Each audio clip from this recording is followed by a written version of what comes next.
It's the saga that made him a superstar. Now Rob Pattinson says goodbye to Twilight. I talk with him about the final installment, Breaking Dawn, Part 2. I've had a bad habit of underestimating you. Every obstacle you faced, I think you couldn't overcome it. And you just did. You were the reason I have something to fight for. Did you remember the last time you were on set thinking, it's over, last final cut for you? Yeah, it didn't really feel like it was the end. Yeah.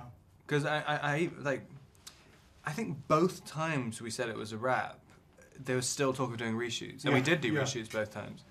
I mean, I did reshoots in, I think, this year.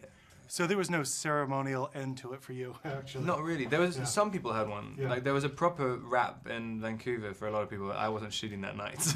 I missed it. When I first interviewed you for the first one, you kind of knew there was a lot of people were interested in this movie. There was a lot of fans. Did you expect it to be this huge, looking back now? No, not at all. I mean, and especially to keep this level of intensity on the fifth movie, it's crazy. Yeah. And it seems like the audience has stayed exactly the same kind of ratio of young to old as well. They haven't got older or anything. It's so crazy.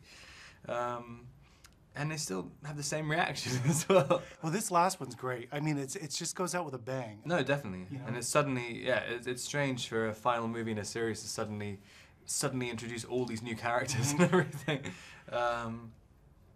And like quite complicated ideas as well into it, like in terms of the vampire lore and the mythology and everything. Yeah.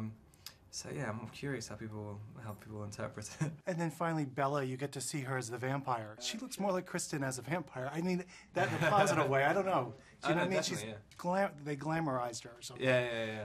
Bella. That's funny. Yeah, she definitely looks different in the first one. Like, especially even the clothes, it's kind of a completely different character by the end of it. Do you still have the fans chasing you on your other set? Is it still happening quite a bit? Yeah. Which is, yeah, it's still very strange. I was doing this movie called Cosmopolis, and it's just so odd. It's a very, very odd movie, and kind of very different character.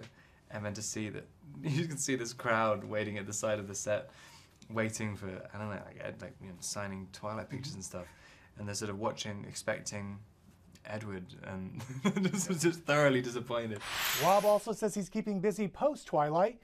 He tells me he plans to join Carey Mulligan in a movie called Hold On To Me. Mike Wilbur, NBC News.